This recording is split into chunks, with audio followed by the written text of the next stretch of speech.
¿Qué tal? Muy buenos días en uno más de tus programas Salud para Todos, transmitiendo en vivo desde nuestra nueva sede, el Colegio de Ginecólogos y Obstetras, Dr. Alfonso Álvarez Bravo del Hospital Español, cuya misión es promover la educación médica continua entre sus colegiados y asociados, cuyo presidente es el Dr. Jaime Kleiman.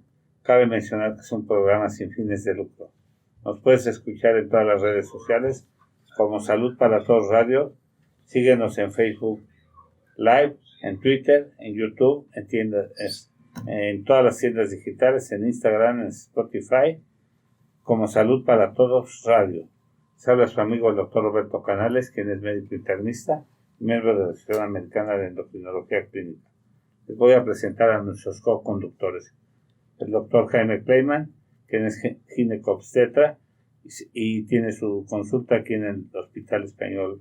Buenos días a todos, muchas gracias. Al doctor Gabriel Rojas Posero, que es médico internista, ginecobstetra, también tiene su consulta, dice, no ha caído tan bajo, y tiene su consulta aquí en el Hospital Español de México. Hola, muy buenos días a todos. Tenemos como invitado también aquí al maestro en ciencias, Luis Antelmo Betancourt y Gareda, quien es especialista en tecnologías digitales. Y el placer de tener al doctor Igal Zanjadas, médico oftalmólogo, cirujano oftalmólogo, quien tiene el tema tan interesante hoy de la conjuntivitis como signo del COVID. Voy a hablar algo, buenos días, voy a hablar algo de su carta curricular. Él es egresado de la Universidad Anáhuac Campus Norte.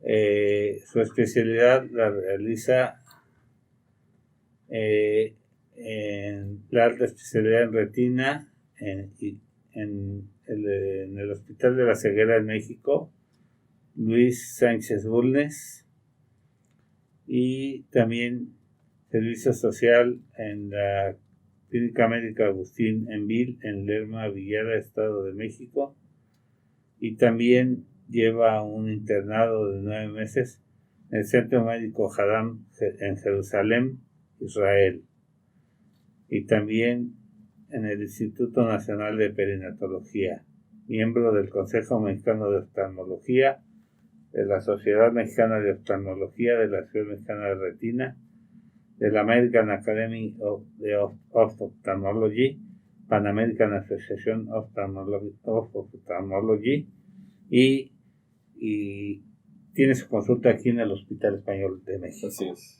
Muchas gracias. Además, vecino nuestro. Así es, somos vecinos. Somos vecinos. Es del mismo piso donde están ustedes. Exactamente. Torre amarilla, ¿eh? En la torre menos nueva. Exactamente. En la torre menos nueva del Hospital. Igual, bienvenido. Gracias, Igal, muchas gracias por estar con nosotros. Y síganos ya en Salud para Todos, transmitiendo en vivo. Esperamos sus preguntas.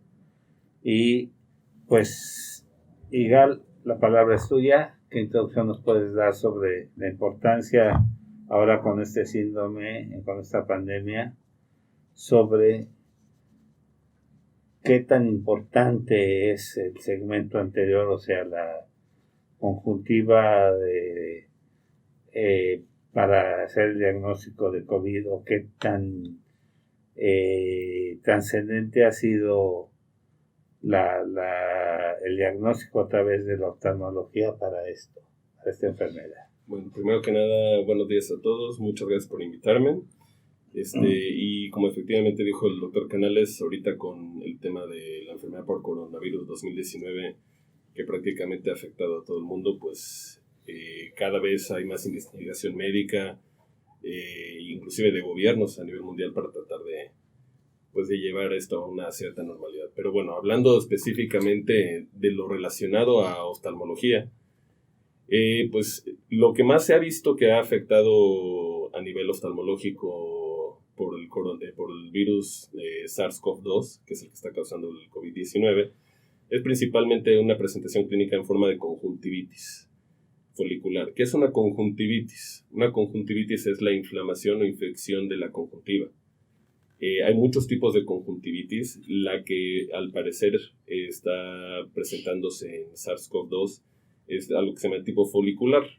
La tipo folicular es la conjuntivitis de las más comunes. Es la clásica que cuando alguien tiene un cuadro gripal, también luego le afecta al ojo, porque suele ser causado por adenovirus, que son los virus clásicos de la gripa. Entonces muchas veces se puede confundir. De hecho, no hay una prueba clínica oftalmológica clara que te pueda diferenciar entre una infección de conjuntivitis folicular por un adenovirus clásico y por este nuevo virus SARS-CoV-2. Y de hecho, platicando con varios colegas míos en México, y de hecho representantes de los grandes hospitales oftalmológicos en México, a sorpresa tal vez un poco nuestra, no hemos visto un aumento en la incidencia de conjuntivitis foliculares. Es decir, puede ser que estén llegando los pacientes con coronavirus con nosotros, pero la incidencia de estas conjuntivitis no ha aumentado. Aún así, a todo paciente se le trata como sospechoso de coronavirus y hay que tener todas las medidas, pero en sí un aumento de esta incidencia de conjuntivitis no se ha visto. Ahora, de aquí también hay cierta limitación, porque muchas veces, de hecho la gran mayoría de las veces, los pacientes con coronavirus no van a llegar primero al oftalmólogo, van a llegar a un médico, pues generalmente un neumólogo, infectólogo, ya si de plano llegan a un tema hospitalario, pues van a llegar a un intensivista, y ahí es donde podríamos llegar a ver más frecuente los casos de conjuntivitis folicular, ya en hospital. Rara vez en un consultorio oftalmológico. De hecho, en los hospitales de China, que fueron los primeros estudios que se han publicado de coronavirus, se analizó la incidencia, es decir, qué tan frecuente es la presencia de conjuntivitis en los pacientes que han desarrollado coronavirus. Hay varios estudios que se han hecho, pero se ha visto que no es tan frecuente como se pensaba. Hay unos estudios que indican que puede ser hasta el 1% de los pacientes, y hay unos que llegan a reportar hasta un 33%. Es decir, el rango es muy amplio. Pero básicamente lo que nos dicen estos estudios que puede presentarse, vamos a decirlo, en 1 a 3 pacientes de cada 10 que presenten coronavirus, la conjuntivitis folicular. Y también ha habido reportes que puede ser la manifestación inicial de la enfermedad. No es lo más común, pero sí ha llegado a reportarse. Tengo una pregunta, mira.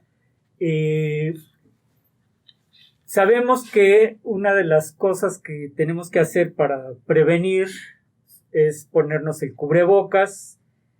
Por cierto, es importante que el uso del cubrebocas sea bien puesto, o sea, la nariz y la boca es muy importante, porque no en pocas ocasiones he visto que la gente lo tiene debajo de la nariz o lo tiene como de cubriéndose la garganta O de bufanda. o no sé. Pero algo que tenemos que ver es que el virus puede estar en las superficies, y si nosotros tocamos alguna superficie que esté contaminada y nos frotemos los ojos, esa puede ser una vía de entrada. ¿Qué nos puedes decir al respecto de eso? ¿Cómo lo podemos evitar? Y si esto también nos puede provocar una conjuntivitis. Efectivamente, de hecho sí se ha reportado que una de las vías de entrada pueden ser los ojos. Claro. Efectivamente, como usted dijo, cuando se tocan ciertas superficies sin saber lo que están contaminadas y posteriormente nos tocamos la cara, o más específico, nos tallamos los ojos, ahí es un momento muy común hoy en día de la transmisión de la enfermedad. El virus es un virus que le gusta a un tipo receptor que se llama enzima convertidora de angiotensina 2. Y ese está presente en la conjuntiva humana. Entonces, de entrada, si llega a la conjuntiva del ojo, se puede anclar. Okay. No es el sitio predilecto, porque las defensas naturales del ojo más bien lo terminan generalmente lo mueven, lo drenan hacia la nariz.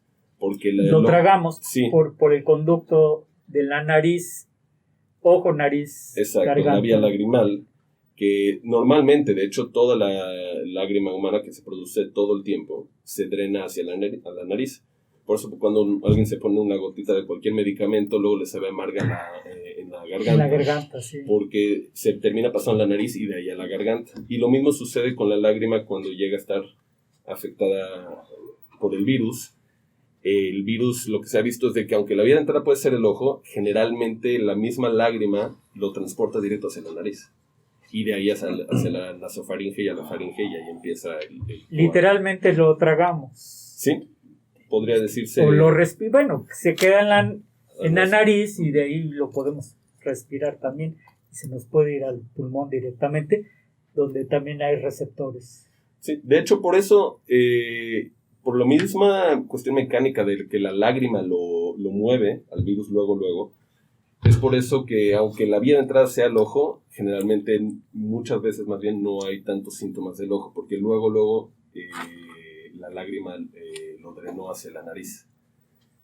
Sin embargo, sí puede presentarse en el ojo humano, como le dijimos, 1 a 3 casos de cada 10 van a presentar una conjuntivitis folicular, pero generalmente aún así entre por el ojo, el inicio del cuadro va a ser a nivel nasofaringeo. Correcto. Muy bien. Oigan, podemos iniciar a mandar saludos porque luego se nos juntan. Saludos a Unic RL, Caro Casas, fan destacado, Rafael Zabaleta desde Veracruz, muchos saludos. Lupita Hernández nos manda a saludar a todos. Char Fain te manda a saludar. Tami Fain. ¿Quién? Tami Fain. Exacto, Gracias, también. saludos. Y pues estamos aquí ya presentando a los que nos están sintonizando de inicio el tema conjuntivitis. En un momento más será cataratas y desprendimiento de retina. Está con nosotros el doctor Igal Meir Sand, médico oftalmólogo. Pues los invitamos a mandar sus preguntas, comentarios. Ya saben, estamos en todas las redes sociales y en este momento estamos en vivo. Gracias, adelante. Una pregunta, doctor. Claro. Como una medida preventiva para el contagio a través de los ojos del COVID, el uso de lentes, para las personas que no usan cotidianamente lentes, puede ser una medida de prevención, usar lentes de plástico, algún tipo de lente especial necesitamos. Que haya una evidencia que se haya estudiado a nivel mundial, clínica fuerte para decir que sí, todavía no la hay. Sin embargo, la lógica y de los estudios que se han llegado a hacer, aunque son de pocos casos, sí se ha visto que la gente que llega a usar anteojos más bien tipo gogles, que son sellado total, porque si tiene una cierta abertura realmente no está sirviendo. O sea, unos anteojos normales realmente, si se está en exposición a los aerosoles, lo más probable es que van a filtrar ya sea por los lados o por abajo. Sí sirve que sea un sellado total, obviamente es incómodo, pero hablando de protección y seguridad, sí, definitivamente es lo que se supone y creemos, aunque no hay todavía una evidencia estadística tajante, pero sí se supone que eso es lo que va a funcionar más para protección ocular. Yo a todo mi personal les compré gogles y mira, te están saludando Susi Greenberg desde Argentina. Wow, Te gracias. están escuchando en Argentina. Saludos, Argentina. Y Gina Fuentes también te está saludando. Gracias, bueno, mucha gente está empezando a escucharte desde varias partes del mundo también. Un gusto, gracias. Oye, Igual, fíjate que pregunta una persona que cuál es la conjuntiva. La conjuntiva es, en términos, digamos, coloquiales, es la capa transparente que recubre a la parte blanca del ojo, que se llama la esclerótica.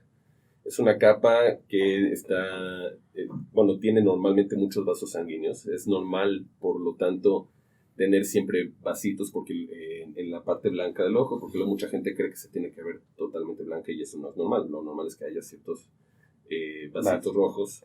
Okay. Y es una capa que también protege mucho al ojo, ya que tiene inmunoglobulinas, que son los famosos anticuerpos de tipo A, que ayudan a una protección contra muchos virus y bacterias que hay en el medio ambiente, Además de que la ayuda de la lágrima humana también es importante porque tiene una capa de lípidos, de grasa, que también, digamos, amortigua la entrada de muchas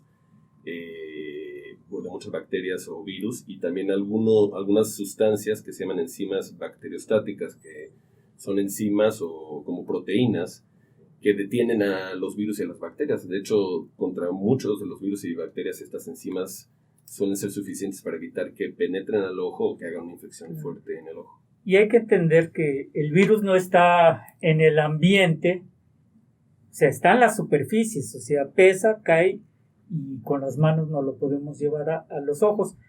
Pero en casos en el que haya vaporizaciones, y entonces sí el virus sí está en rondando, o está en el medio ambiente, entonces sería la segunda vía por la cual pudiera entrar a través de los ojos. Sí, de hecho, odontólogos, ortodoncistas, que son profesiones que están en constante contacto los anestesiólogos. Sí, también anestesiólogos, intensivistas, oftalmólogos, inclusive es una profesión que nos tenemos que acercar mucho a las personas porque es forzoso. Con el microscopio estamos a una distancia más o menos de 40 centímetros de los pacientes. O sea que no hay sana distancia. Por eso tenemos que los profesionales de salud usar pues todas las medidas que se puedan. Claro. Obviamente, idealmente, a pesar de que lo controversial que es el uso de cubrebocas, es yo creo vital para tratarnos, sobre todo que no se propague, ¿no? Y ya sea del paciente hacia el médico o del médico hacia el paciente. Por supuesto. Creo que... Hola. ¿Qué? Hola. Yo creo que aquí la importancia también de por qué portar COVID. Protección, independientemente del cubreboca. La importancia, sabemos las vías, ya se han hablado de las vías, pero hay que comprender también con cada estornudo, independientemente de la cavidad oral o bucal, son más de 100,000 microorganismos que salen de boca. Si entendemos, podríamos decir esto, la boca corresponde por injerencia a la representación de una mayor cantidad de gérmenes que uno se puede sorprender, que a veces puedes encontrar más en boca que en una superficie. Entonces imaginarán el potencial. Ahora, las gotículas famosas que ahorita comentaste tú, Jaime, en relación a los aerosoles. Por eso también la expresión, ¿no? Las nebulizaciones. Exacto. Y aquel debate que se te detuvo en algún momento. ¿Te acuerdas? Sí. Y la distancia, ¿no? Sí. ¿Qué tan importante era la nebulización y el aerosol? De hecho, ahorita en oftalmología, que la gran mayoría de las cirugías son con anestesia local vigilada, usualmente usamos puntas nasales para proporcionar oxígeno a los pacientes, pero se ha visto que eso favorece más propagación de aerosoles. Entonces, ahorita la tendencia es más bien a cambiar a mascarillas. Anestesia local vigilada, sigue eso, pero sobre todo con mascarillas para que no se propague tanto esos aerosoles en el quirófano. Sí, y ahorita que están... Sí, y la importancia también de este tema cuando se habla de la carga viral. O sea, no es lo mismo hablar sin estornudar o aquel que ya esté presentando un tipo de resfriado común o aquel que simplemente estornude porque hay una irritación nasal. No es lo mismo al estar hablando en un momento determinado hacer esa liberación de cantidades. Por eso la importancia de la carga viral. Se incrementa la carga viral. Y es más, normalmente hablamos de un peso especial del germen, de 1 a 2 metros, cae. Pero entender que cuando uno estornuda, se rompen esas partículas, pequeñas micelas se hacen mucho más pequeñitas y el sobrenadante anda un buen par de horas dando vuelta en el medio ambiente. O sea que si no importa que sea 1,5 metros, 2 metros, pueden pasar 8 metros, 10 metros y la injerencia está en una habitación y más si esa habitación no hay ventilación. Entonces, recordar que la carga viral no es extrema y se incrementa. Entonces, por ahí la importancia también de los ojos. Sí, ¿no? Y la careta. La verdad, todas las vías que podemos usar de protección son mejores. Si no hay nada totalmente seguro, pero sí, entre más, la careta yo creo que se debe de hacer, al menos para personal de salud, algo básico. O para personas que, como usted mencionó, doctor, que estén en un ambiente cerrado, que no tenga mucha ventilación y con un solo estornudo basta para que se propague prácticamente en todo el cuarto. Sí, de ahí que la comprensión de por qué tienen su buen vestuario en salas especiales. Sí, claro. Porque se preguntarán, bueno, ¿por qué y para qué? Y no se usa eso afuera, sí se usa eso adentro en un hospital. Yo tengo una ya pregunta. Son medios especiales. Los lentes de contacto, la gente que usa lentes de contacto, ¿incrementa o inhibe la propagación del virus en esa persona? Ese ha sido un tema muy preguntado por mis pacientes y en general todos los oftalmólogos afirman lo mismo. Porque sí hubo ciertas publicaciones, sobre todo en el inicio de la pandemia, más o menos por marzo, que sugerían que el uso de lente de contacto puede favorecer la entrada, digamos, la atracción del virus hacia la superficie ocular. Nuevamente, sin ser nada que sea estadísticamente afirmatorio, pero los reportes de casos que se llegaron a hacer sí sugieren que fue un poco más alta, poco más, no mucho más, pero sí un poco más alta la incidencia de infección en los usuarios de lentes de contacto. Bien. Ok. Que Sí. puede estar en relación con el manejo también del lente de contacto. Exactamente, Puedes- por cuestiones Porque de son higiene. son Sobre todo variables por que... Manuel. Sobre todo por eso, porque al fin y al cabo depende mucho de la higiene del paciente y qué tan meticuloso es. Claro. De ahí que hacen mucho hincapié que no se tallen los ojos con el uso del cubrebocas y que lo están recalcando en todos los anuncios del sector salud, que la gente no se talle los ojos y todo esto por la cuestión de higiene, Así. para no contaminarse los ojos, ¿no? Sí, Porque es por una- ahí es una vía de entrada del virus. Exactamente, es una vía... Y yo siento que lo del lente de contacto es por cuestiones de higiene, porque no toda la gente se lava las manos, No, bueno, hay prepara gente sus que líquidos. chupa los lentes y se los Sí, pone. exactamente. Si no, la mayoría de los pacientes. Digo, yo le- Sí. O sea, hay gente que domina tanto su aplicación de lente de contacto que, pues ya, vaya, es una rutina. Pero ahorita estamos bajo ciertas condiciones especiales que requieren un doble compromiso higiénico. Entonces, esto los obliga a tener otras medidas adicionales de precaución, de higiene y de seguridad. Claro. Correcto. Normalmente decimos no seas exagerado, pero yo creo que ahorita es el momento de decir sea exagerado. En este caso, por ejemplo, paulatinamente, ahorita estamos en semáforo naranja, ¿no? Naranja México, aquí en el ¿no? DF. Paulatinamente las actividades se van a empezar nuevamente, por ejemplo, oficinas, en escuelas, universidades. ¿Qué medidas de prevención podríamos tener para evitar este contagio en este tipo de instituciones? Digo, yo creo que todos, para toda actividad, en los siguientes meses, si no años, espero que sean meses, vamos a tener que seguir las medidas que recomienda la Organización Mundial de la Salud, que lo primero que recomienda, como lo mencionó, es la distancia. Porque obviamente se sabe que entre la distancia sea más cercana entre una persona y otra, sobre todo hablando de menos de 1,5 metros, pues sí va a favorecer las infecciones. Si se puede, el uso de caretas va a ser algo muy bueno, además del cubrebocas. Con los niños va a ser un tema difícil para las escuelas, porque, digo, lo ideal sería tratar de irlos acostumbrando al uso del cubrebocas o tal de caretas. Hay algunas caretas que la están haciendo decoradas para niños, tales para que les guste o pretendan que estén jugando. Pero sí es importante tratar de concientizarlos, o más bien hacerles ver que va a ser algo normal, o que es normal, porque los niños sí van a ser un tema, porque la propagación, aún así la mayoría de los niños tal vez sea asintomático, pues lo van a poder pasar a... Ahorita que, Igal, doctor, ahorita que estás mencionando a los niños, siento que los niños, en lo una observación, sería más fácil adaptarlos a una situación que a un adulto. Probablemente. Porque el hijo, o el niño, o el discípulo, va a imitar lo que hace el adulto. Entonces, si el adulto le pone la muestra, lo acompaña, como muchas veces se ha platicado, ¿no?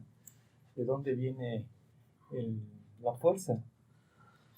Pues va a De la pasar como imagen en familiar. Japón, ¿no? Que ya es una cultura el uso del Exacto. cubrebocas. Sí. Y pues esto tiene que cambiar, o sea, nuestra forma de vida tiene que cambiar porque esta pandemia realmente nos ha creado daño irreversible a todos niveles. Sí. Entonces, si nuestra forma de vivir y nuestra cultura no cambia, es porque realmente nosotros no queremos cambiar. Estamos en una situación verdaderamente apremiante. Yo ya tuve oportunidad de ir a un lugar a comer con algunas gentes de un sector importante y llegué yo primero al restaurante y parecía, desde que entré, cómo sanitizaron y solo en el lugar, primero limpiaron la mesa, me llevaron por una línea de seguridad y todos los meseros viéndome con caretas, con guantes, con protecciones. Luego me paré al baño y entré dice, para la otra tiene que dar la vuelta por acá. Y luego a la hora de la salida, una salida especial, el auto lo tuve que estacionar yo. Ya no le reciben, o sea, hasta para pagar le dan a uno para uno de esos movedores para que uno marque, o sea, han evitado, están siguiendo esto, sí están siguiendo los protocolos de limpieza, de higiene, de Nunca seguridad. está por demás. Entonces, están cambiando y tenemos que cambiar si queremos salir adelante. Exacto. No, y sobre todo a enfatizar, ¿no? Tenemos una recesión, ya digamos, importante en nuestro país, y no se diga a nivel mundial, tantos problemas. No le dejemos todo a nuestros gobiernos. No vamos a detenernos a estar señalando quién es el culpable. Creo que la acción y retomar, todo nace en casa, nace en la familia. Entonces, la gran invitación, precisamente enfatizar este tipo de temas, es actuar. Ya no es a ver qué va a pasar, es ocuparse. Porque realmente ahí está la clave del éxito y del avance. Y empezarnos a quitar ya las caretas de mentirnos a nosotros mismos. Esto va a ser como antes. No, esto es para ser mejores. Y eso es lo que entonces debemos llevar todos. Ahí está el secreto. De hecho, el error Ser sería regresar como mejores estábamos seres antes. humanos. Tenemos que mejorar, ese es el punto. En todos los aspectos. Nada más respondiendo, porque me faltó, perdón, maestro Luis, de lo que me preguntó, una cosa que yo creo que es vital, que se nos pasó a mencionar, para todos, pero sobre todo los niños, es una rutina, enseñarles es una rutina todo este proceso, y sobre todo el lavado de manos, porque los niños básicamente, generalmente se lavan las manos cuando les dices, ve ahí, lávate las manos. Hay que más bien enseñarles, oye, debe de ser lo normal, a ver, lávate, hiciste algo, hazlo, lávate las manos. Y vas a hacer otra actividad, lávate las manos, porque los niños todavía más frecuente que los adultos se andan tocando la cara. Y nuevamente, aunque ellos son generalmente los asintomáticos, pues son los que lo van a pasar luego a otras personas.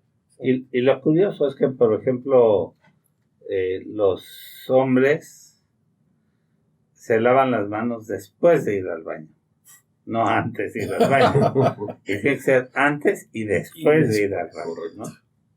Y es una realidad. Y entonces los problemas lo estamos viendo mucho, y en las pequeñas también. Ustedes aquí, nuestros dos amigos ginecólogos lo ven, que les están pequeñas con escurrimientos genitales, y las mamás llegan asustadísimas que sus pequeñas de 6, 7 años tienen escurrimientos genitales y vienen pensando otras cosas. Y todos nada más son factores de higiene. Y es que ya una pequeña de 7, 8, 9 años ya no quiere que la acompañen al baño. O no le enseñaron los hábitos higiénicos a tiempo, o no le enseñaron la forma correcta de limpiarse o tener los actos de higiene después de ir al baño. Entonces, todo es educacional. Yo creo que los factores más trascendentes para todos es la educación. Y mi padre, que en paz descanse, decía, educa a los hijos para que no castiguen a los adultos. Mira, hay más saludos. Susi Greenberg, como decíamos, desde Argentina. Gina Fuentes, saludos, Gina. Daniel Feinstein, te manda a saludar. Y pues estamos aquí, mi esposa los manda a saludar, te manda a saludar. Araceli Andrade, fan destacada. Y hoy está preguntando, una persona dice, ¿cómo puedo saber que tengo conjuntivitis? ¿Cuáles son los síntomas? También nos está saludando desde la Armada de los Estados Unidos, Rachel Cárdenas Carruthers, desde Denver, Colorado. Okay, muchas gracias. Saludos. Bueno, respondiendo en cuanto a cuáles son los síntomas de la conjuntivitis, hablando muy específico de la conjuntivitis folicular por coronavirus, como lo mencioné anteriormente, el cuadro o la presentación es muy parecida a las conjuntivitis virales comunes, que son generalmente adenovirus, que son los de la gripa. ¿Qué síntomas son los que generalmente presentan? Enrojecimiento del ojo, lagrimeo, secreción, pueden tener un poco de ardor y sensación de cuerpo extraño. Al igual que las conjuntivitis virales, es una conjuntivitis que suele durar más o menos unos 7 a 10 días, aunque suele, de lo que se ha publicado, suele ser menos agresiva que las conjuntivitis virales, digamos, comunes. Es un poco menos agresiva. La del coronavirus. La del coronavirus, sí. Sí. La del adenovirus suele ser mucho más molesta para el paciente. La del coronavirus, lo que se ha visto es de que se autolimita generalmente.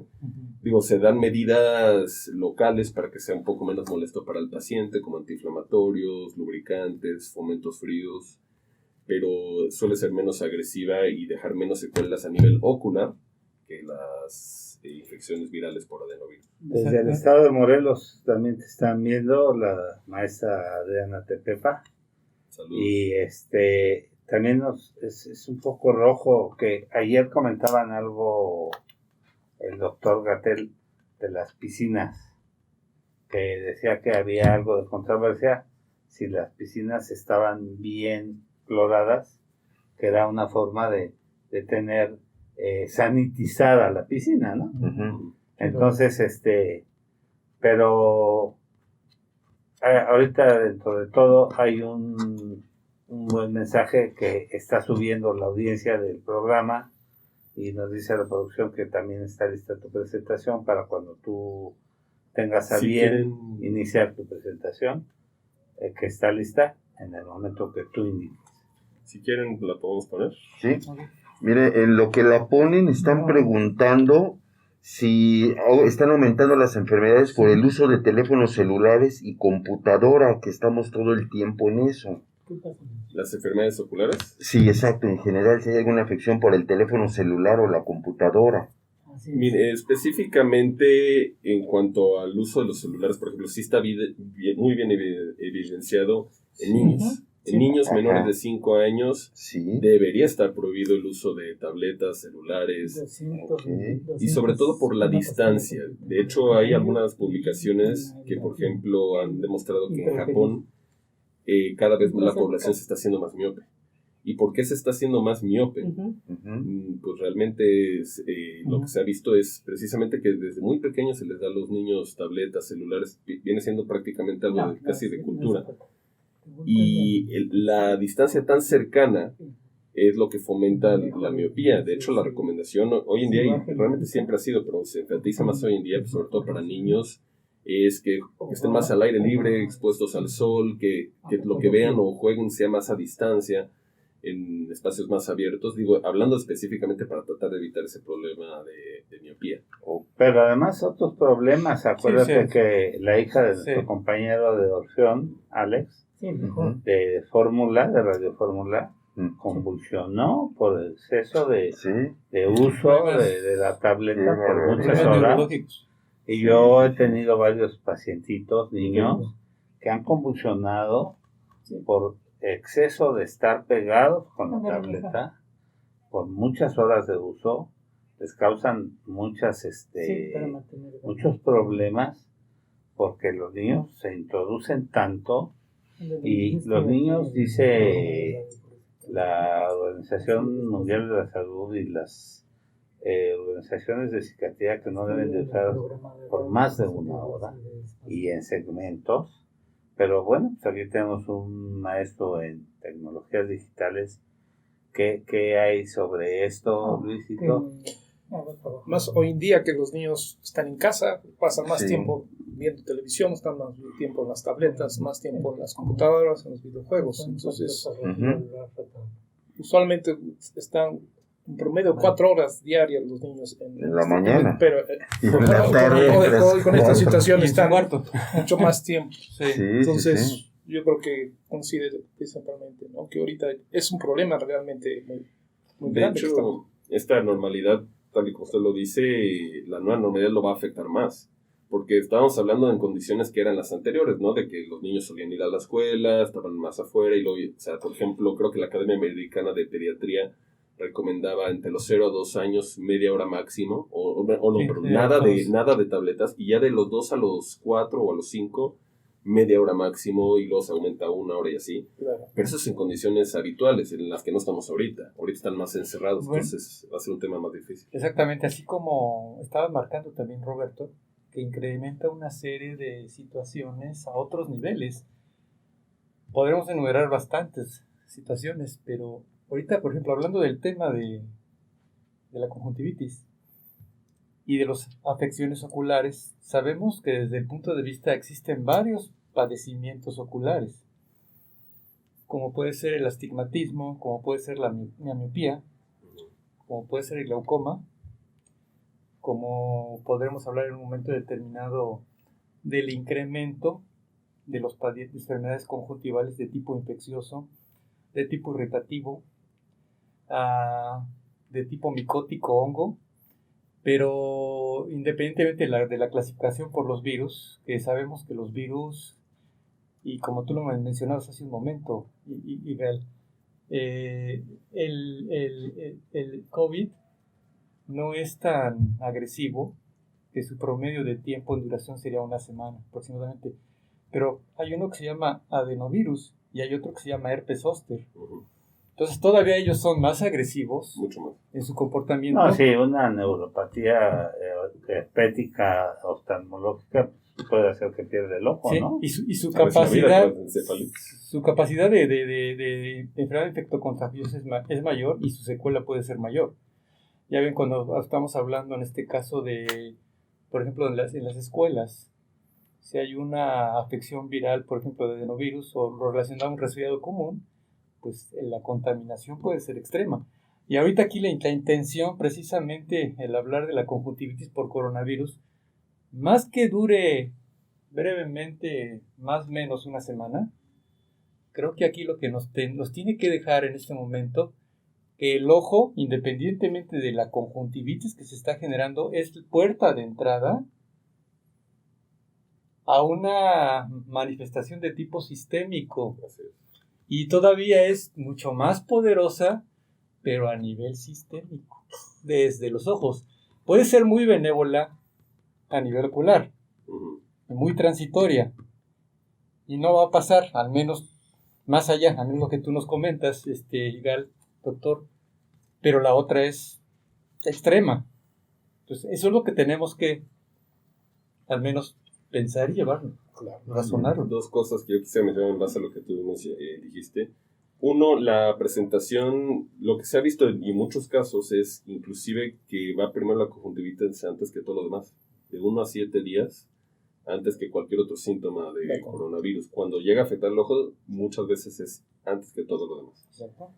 Generalmente, de hecho, cuando ya empiezan los síntomas de la garganta o pulmonares, suele disminuir el cuadro. Sí, porque la literatura se nos anuncia mucho. Bueno, ¿en dónde inicia la puerta de entrada? ¿Qué es más importante? ¿Toda la manifestación en cascada o la conjuntivitis como tal?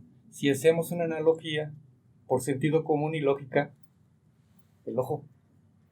Y nuevamente, el punto 2 es, también como había mencionado el doctor Canales, yo creo que tenemos que aprender y educarnos en el sentido de, por ejemplo, en Japón nuevamente usan cubrebocas en cualquier síntoma si tienen de gripa leve, desde antes de esto, o de plano no iban al trabajo o a la escuela por respeto a los demás. Yo creo que es algo que tenemos, ¿no? exacto, sí, tenemos que adoptar nosotros, y ya no solo los síntomas de, ahora sí, clásicos de un catarro, de una gripa, sino también ya una conjuntivitis hoy en día. Porque tal vez uno dice, ay, tengo un poquito, nada más el ojito rojito, pues tú no sabes si es, qué es. Uh-huh. Y tal vez te vas a tu trabajo pensando que, pues es una irritación del ambiente. Tal vez es un coronavirus, sobre todo en esta época. Te quiero hacer esta pregunta, Miguel. Cuando estamos hablando de conjuntivitis, estamos hablando de una manifestación de ojo rojo. Uh-huh.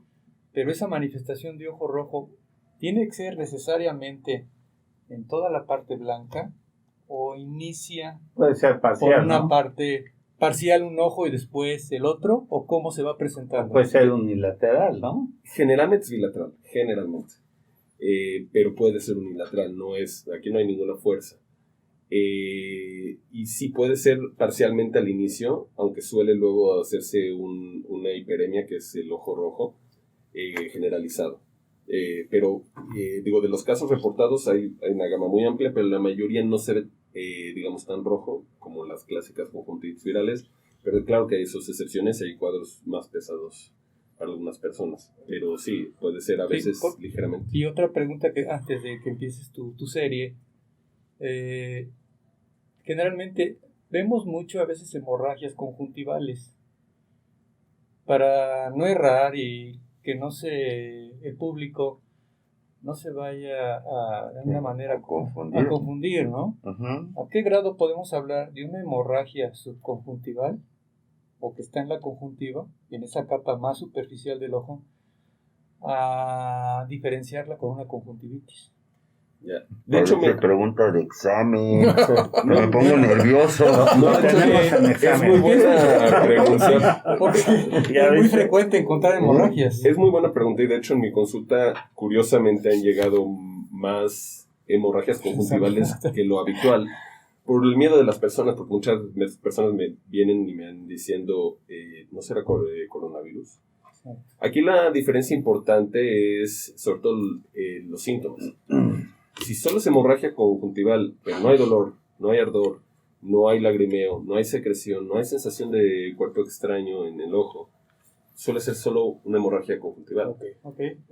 No hay presentación clínica de la conjuntivitis viral por coronavirus o por ningún virus, que solo sea hemorragia sin ningún otro síntoma. De hecho, las hemorragias conjuntivales suelen ser un tema más mecánico que cualquier otra cosa. Si solo se presentan así, suele ser por tallado o por alguna fricción en la superficie ocular o sobre el párpado que llega a lastimar a los capilares de la conjuntiva y pueden provocar una hemorragia local. A veces también puede ser por hipertensión, pero suelen ser la gran minoría de los casos, porque suelen ser pacientes hipertensos mal controlados y casi con hipertensión maligna o trauma ocular. Pero casi siempre es por una cuestión mecánica. Y generalmente cuando es pura hemorragia viene sin ningún otro síntoma. Adelante. Están haciendo unas preguntas de... Sonia está preguntando que cómo puede controlar la conjuntivitis por el exceso de uso de celulares o de tabletas con sus hijos. Pues yo siento que controlándoles el uso de ellos, ¿no? Y educacional, poner otro tipo de actividades, porque si no les evita el uso o ponen reglas en la casa, lo decía Miguel Ángel, que hemos tenido aquí muchos psicólogos, exacto, grupo de Iscalti, que es un grupo de amigos que tienen 6 clínicas de psicología, de psicoayuda, que hay que poner reglas en la casa. Claro. Poner horarios y estar al pendiente qué es lo que están observando. Porque, mira, el hijo, Exacto. si desde el principio no le pones reglas claras, no lo sigue. Y va a hacer lo que quiera. Y va a hacer lo que quiera siempre. Así es. Entonces tienes que poner unas reglas claras, que uno ponga el ejemplo también. Es muy importante. Y también están preguntando cuál es la diferencia entre una conjuntivitis normal y un proceso infeccioso. Obviamente, pues Ok. nosotros las conocemos bien claras. Y está saludando a nuestro amigo Enrique Sánchez Vera, que es la parte deportiva del programa. Saludos a Enrique Sánchez Vera, de todo aquí el equipo. Ya que te den permiso, mandilón, regreses al programa. Sí, ya. Perro infeliz. Te estás perdiendo de un excelente ponente aquí, el doctor Igal. Ya regresa, mandilón. Mira, hay una pregunta muy interesante Pero de uno de los nada más doctores. ahorita que nos diga los... Pues Sí, está bien. Ya habías contestado. No, No la me dejaste diferencia entre contestar. proceso infeccioso Ok, y... sí. Pero haz la pregunta y ya después te a favor. O si quieres mejor responde esto Sí, primero. sí, para que sí. no- Sí. Perdón, Gabriel. No está bien. Eh, Ya me voy. Mira, en relación al uso del celular, como se lo dijo doctor, primero que nada es la parte de educación. Y eso aplica no solo para los niños, sino para el adulto. Porque a cada rato vemos pacientes adultos que tras varias horas frente a la computadora todos acaban con el ojo rojo y medio molesto. Este suele ser más bien un tema, más que una conjuntivitis, porque la definición de conjuntivitis es una inflamación o infección de la conjuntiva. Es más bien un tema de irritación de la superficie ocular. Y esto va más en relación a la lubricación. Porque cuando una persona, digamos en condiciones normales, platicando, parpadea más de 10 veces por minuto, cuando una persona está frente al celular o frente a un libro, es decir, cualquier cosa que haga que la mirada se fije y preste su atención todo el tiempo en un punto, disminuye mucho el parpadeo, a tal grado de que en vez de estar parpadeando muchas veces por minuto, parpadea casi nada. Entonces se lubrica mal el ojo, porque con cada parpadeo uno vuelve a pasar una nueva capa de lágrima en la superficie y se vuelve a lubricar el ojo y se mantiene... Ok, esto se prestaría en este momento a decir la lágrima, la disminución de la calidad de la lágrima y el ojo seco. De hecho, favorece Es que más infección del virus. Exacto. La lágrima nos protege o la drena hacia otra parte. Por eso casi no afecta al ojo, porque es algo muy mecánico, rápido lo mueve al virus o a cualquier patógeno hacia la nariz. Pero sí, el ojo seco, de hecho, ahorita que pongamos la presentación, es uno de los principales puntos que favorecen que llegue a haber una conjuntivitis por coronavirus. Y ¿saben qué? Ahorita que se da y se presta mucho y que se van a incrementar el cambio de clima, los resfriados comunes, no tan complicados, pero que se pueden complicar. Se usa mucho y se automedica mucho, se acostumbra a automedicar.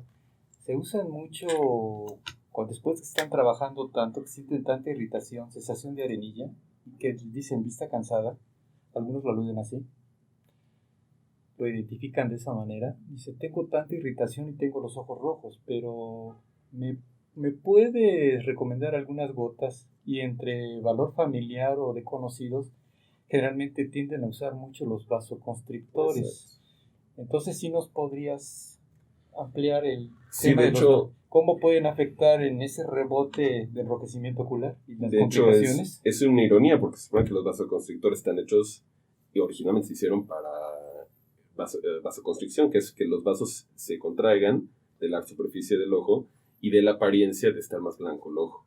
Pero se ha visto que a un plazo mediano o a largo plazo, Sí. al revés, van a provocarte un ojo rojo crónico porque produce una conjuntivitis folicular, una especie de toxicidad en la superficie ocular. Pues es un rebote. Sí, yo Ok. como oftalmólogo jamás los mando porque no tienen ningún uso oftalmológico, es más estético, de que si alguien tiene una reunión en 20 minutos trae el ojo un poco rojo, bueno, tal vez para esos casos yo se los permitiría, pero... Y esto también, una pregunta, ¿podría alterar la lubricación del ojo? ¿El A la- extremo que Sí. no funcione la lubricación? A largo plazo sí. ¿Qué? Lo ideal es mejor no utilizarlos. Yo no los recomiendo. Y lo Pero usaban está muy mucho bien. los adictos, ¿no? Para aclararse los ojos. Sí, mucha gente lo sigue usando para eso precisamente. Nada más respondiendo lo que había... Dice, Los vasoconstrictores. todavía me acuerdo. Nada más respondiendo a lo que le habían preguntado hace rato, ¿cuál es la diferencia entre las conjuntivitis? La diferencia. De entrada, nuevamente, conjuntivitis, al ser una inflamación de la conjuntiva, hay muchos tipos. Hay de origen alérgico, por ejemplo, en la primavera, sobre todo por la Y polinización. ahorita, por el- bueno, acabamos de pasar, pero todavía se prolongó mayo y junio, que es el que Sí. con la polinización. Sí, de hecho, digo, Todavía clásicamente era estamos- descrito en la primavera, pero realmente en la Ciudad de México casi puede aplicar a Todavía. casi todo el año porque Ajá. la contaminación lo favorece, la polinización, mucho viento, aire acondicionado, todo eso puede favorecer las conjuntivitis alérgicas. Hay las infecciosas, que dentro de las infecciosas pueden ser causadas por virus, por bacterias, en algunos casos por parásitos. También pueden ser las que se les llaman, ahorita si quieren ponemos la presentación, ¿La tipo granulomatoso. Porque muchas de las preguntas que Ya van en relación a... van en relación a Pero Gabriel se va a entender más. tenía una pregunta, Sí. si no va a decir que que no lo queremos. Sí, no, ¿De perdón, la perdón. bacteria? O sea, lo purulento. Que decía No, o un sea, doctor. ok. No. Era de un doctor, ¿verdad? Sí. Mira, este es el doctor Ernesto Painberg, que nos manda a saludar. Ah, Y él saludos, pregunta, saludos. dice, ¿qué hay sobre la confiabilidad de los estudios para la detección de anticuerpos IgG e IgM con solo la conjuntivitis como manifestación? Ok. Pues yo creo que esa pregunta debería ser un poco más enfocada a un infectólogo o alguien que esté tratando al paciente con coronavirus. Raro que un oftalmólogo mande a hacer prueba de anticuerpos Ajá. a un paciente con conjuntivitis, inclusive también una prueba de PCR. Digo, se podría mandar a hacer, pero Sí. es raro. De hecho, ya se ha analizado en China también cuando empezó el coronavirus, y ya todavía no se conocía bien la situación. A los pacientes que tuvieron coronavirus y tenían conjuntivitis, se les hizo PCR de la superficie de la conjuntiva de la lágrima y no fue muy efectivo. De hecho, menos del 30%, aún así teniendo la enfermedad, resultaron positivos. Por eso es de que no se recomienda hacer la toma de muestra en la conjuntiva, sino en la garganta, porque fueron mucho más los casos positivos en la nasofaringe que en cualquier otro lugar. Y recordarán, compañeros, que hemos tratado mucho ese tema de alguna manera. ¿Cuál sería una justificación de realizar una prueba en relación a qué y por qué? ¿Sí? Es un gran debate. Entonces dice, ¿por qué hacer pruebas y por qué no se están haciendo pruebas? De alguna manera, una indicación de una prueba va a justificarse para corroborar y cotejar la evolución de un cuadro clínico, cómo se está manifestando ese cuadro clínico, porque recordar que la gran cantidad de la población, ese contexto del 80 más menos por ciento, podríamos hablar que se va a presentar de manera leve, no de manera severa ni mucho menos de forma crítica. Entonces puede pasar desapercibido de un 50-55%, portador asintomático, sano. Puede cursar con problemas de conjuntiva, como es el tema que se está tratando. Bueno, entonces en este caso, ¿qué tendríamos que hacer? Volver a lo mismo.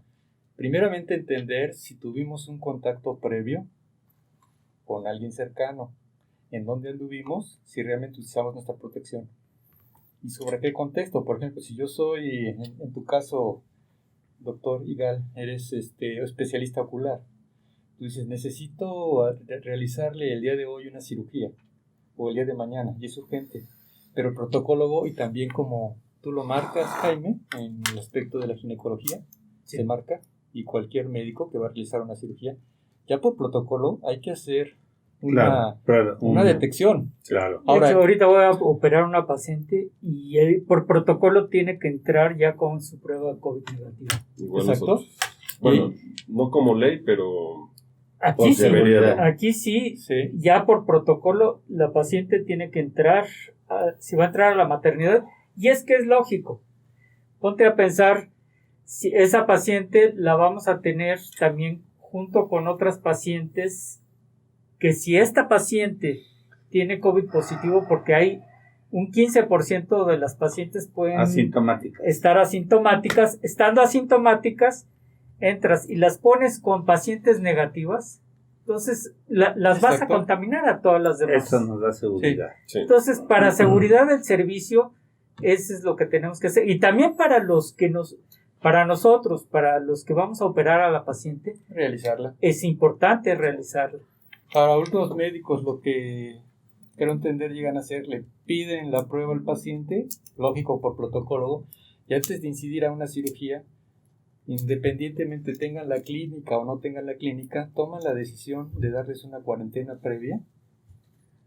Lo llegan a hacer. No estoy diciendo que sea lo A correcto. veces sea no lo da correcto. tiempo. Sí, O sea, no da por eso, tiempo, Salvo a que veces- esté en que se hace, riesgo depende de la la urgencia vida también del del paciente, caso. ¿no? que sea programado. Sí. Entonces, algunos tienden a hacerlo. Pero por eso, si tenemos una cirugía de emergencia, dices, ¿cuál sería tu decisión? Manejarlo como probable sospechoso o positivo, manejarlo como positivo. Y hacer el protocolo que dice Claro. Jaime. Claro. Ayudarlo. Al respecto de la pregunta del doctor Pember, hay que recordar varias cosas con respecto de las pruebas IgG e IgM.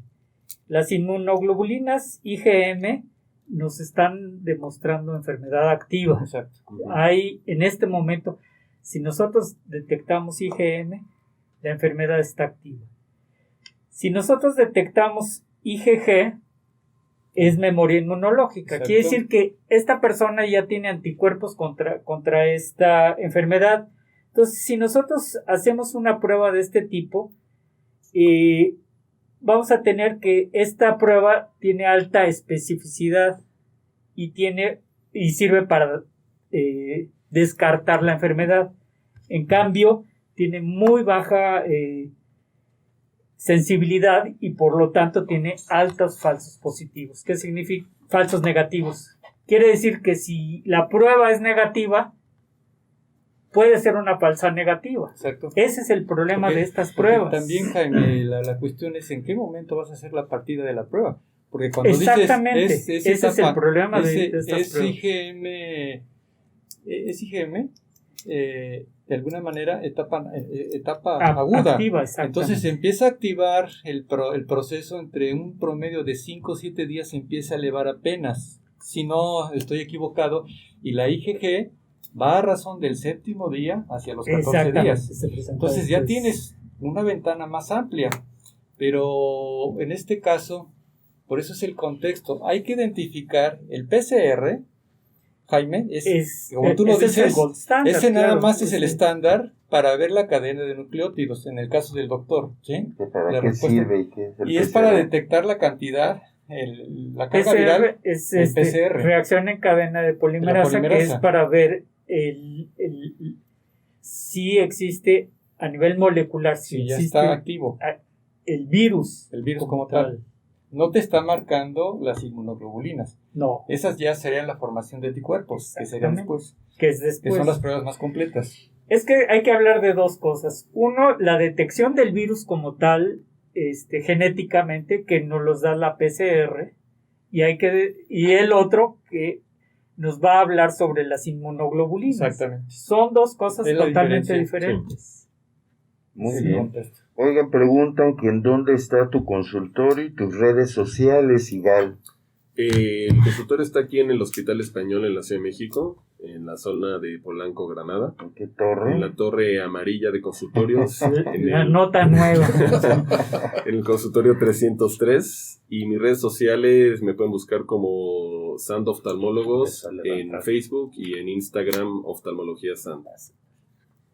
Oiga, si no hay otra pregunta, Sus ¿Qué? guapos. Sí, sí, bueno, a ver. Ok. Sí, no, adelante. brevemente. No. Sí, tú en tu experiencia de lo que estamos viviendo, ¿cómo te están llegando los casos o cuántos pudiste haber detectado a razón del tema? De coronavirus, de lo que hayan llegado a mi Sí. consultorio. Desde el punto de vista ocular. Desde el punto de vista ocular, las conjuntivitis, como lo platicé en un inicio, porque hemos tenido varios webinars, varias como conferencias virtuales con toda la Sociedad Mexicana de Oftalmología e internacional también. Y hablando muy específico en México, los grandes hospitales oftalmológicos que hay aquí 3 en la Ciudad de México, los 3 coincidieron que no han habido un aumento significativo en sus consultas en el hospital de conjuntivitis. Yo concuerdo a nivel de mi consultorio, de lo que yo haya llegado a observar en mi consultorio, realmente la misma frecuencia de conjuntivitis foliculares que vemos normalmente. Nuevamente, eso puede ser un sesgo, puede ser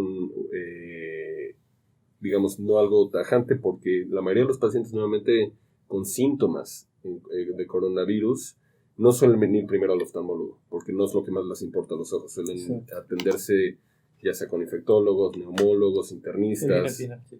Entonces, por eso, y generalmente si llegan a una situación más grave, todavía menos que nos interconsulten en los hospitales y nos digan, ¿sabes qué? Este paciente aquí hospitalizado, queremos ver que le revises los ojos. Pero casi no se enfocan en eso, obviamente la vida va primero. Sin embargo, a nivel consultorio específico no hemos visto un aumento en la incidencia de conjuntivitis en los últimos meses, de tipo folicular. Y se detecta a nivel mundial una cantidad baja en porcentaje. Casi, en los pacientes con coronavirus, 1 a 3 de cada 10. Es más o menos el promedio. ¿Por qué digo 1 a 3? Porque las publicaciones que se han dado son muy variables. Hay una publicación que solo reporta en el 1% de los pacientes, pero hay una publicación que reporta el 33% de los pacientes. Entonces el rango es muy variable.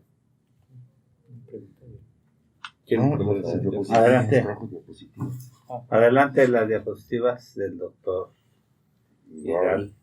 Bueno, pues agradezco el espacio. Yo me presento nuevamente. Yo soy el doctor Igal Meir-Sant Hadas.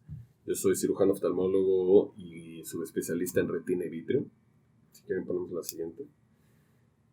Me invitaron para hablar de varias cuestiones del ojo, pero sobre todo ahorita que lo que es más, pues digamos, de moda, que es el tema del coronavirus. Hablando específicamente del coronavirus y qué puede afectar en el ojo. Mencionando que el coronavirus es el virus, realmente el nombre correcto médico es SARS-CoV-2, que es el causante de la enfermedad por coronavirus 2019, que todo el mundo lo abrevia como COVID-19. Y fue inicialmente se detectó en diciembre del año pasado, del 2019, en Wuhan, China. Y es un virus que, es un ARN virus que puede producir como secuela principal o daño principal el síndrome agudo de respiratorio severo, que es lo que suele ser la causa de fallecimiento en muchos pacientes, por desgracia. Y pero también se ha reportado que puede llegar a afectar los ojos. ¿Podemos poner la siguiente, por favor?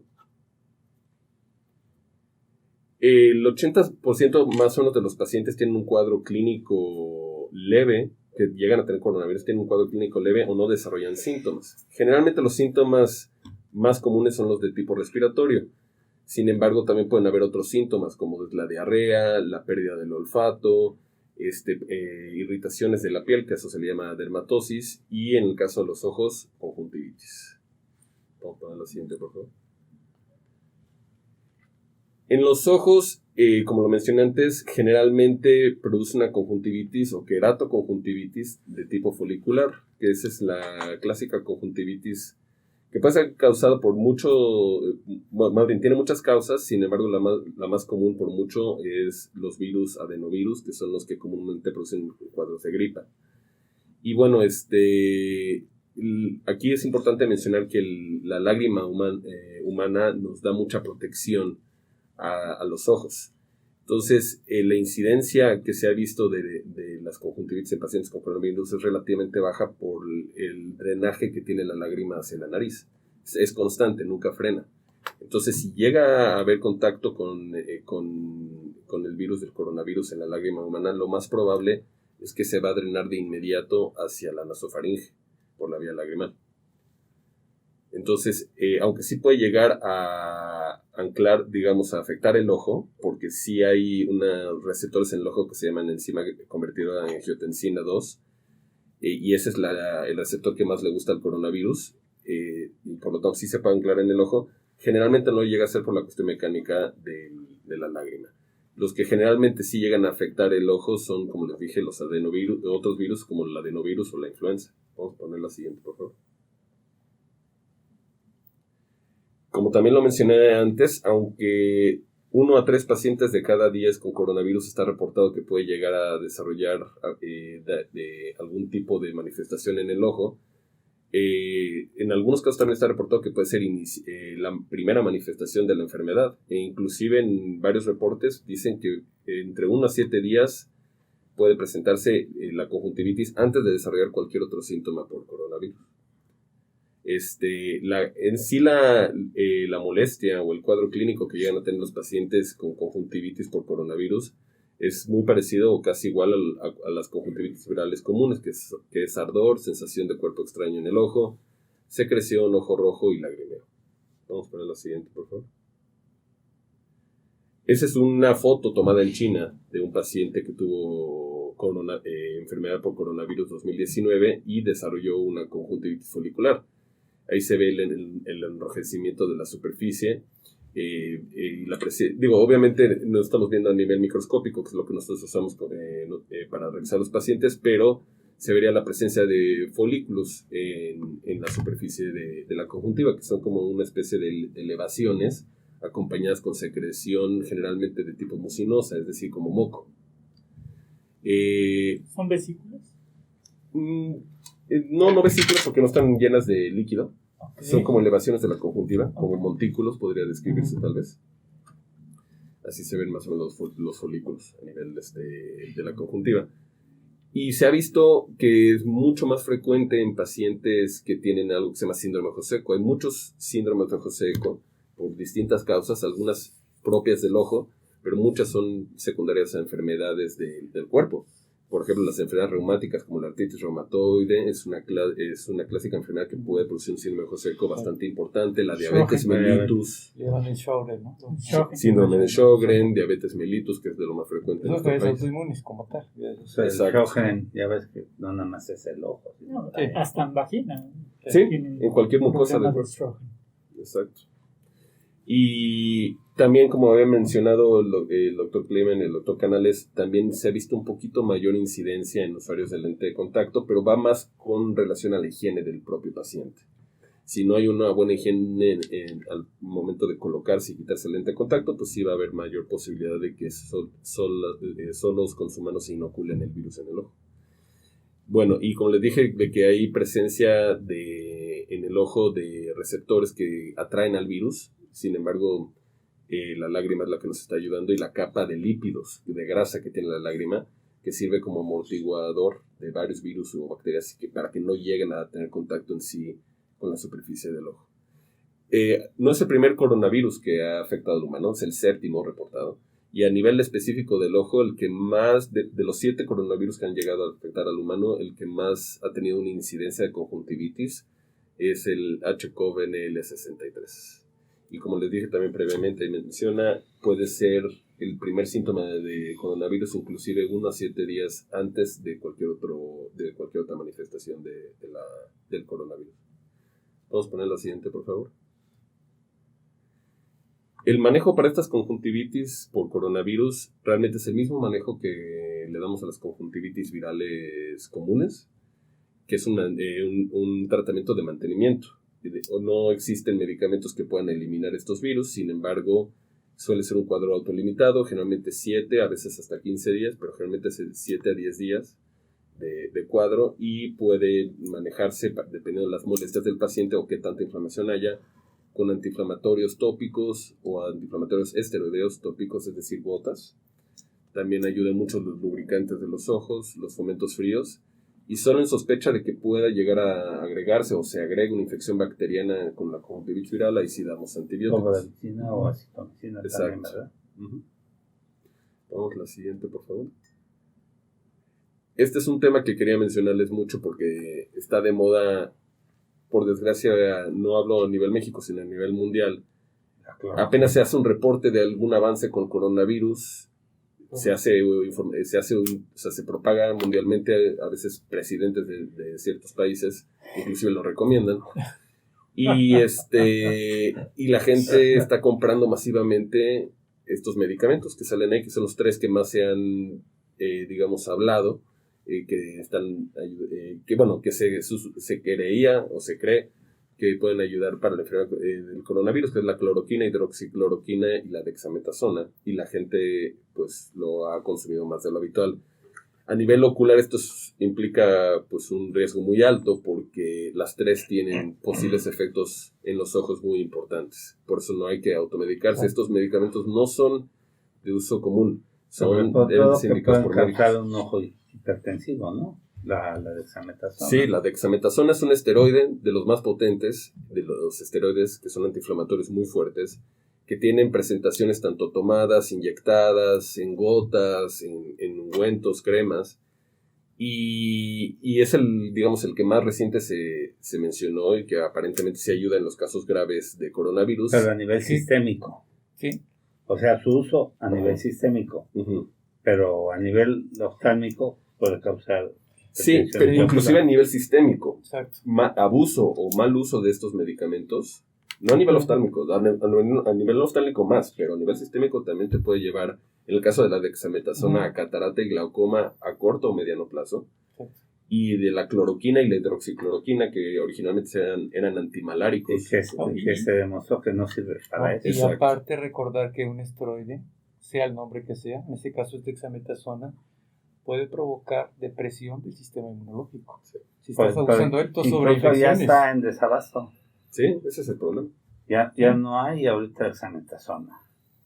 Entonces la gente llega a tu consultorio y dice, no me va a recetar dexametasona. Y ahorita sabes, ahorita que estás mencionando y estás tocando el tema, Igal, desafortunadamente si se hace el boom y hay dexametasona inyectable.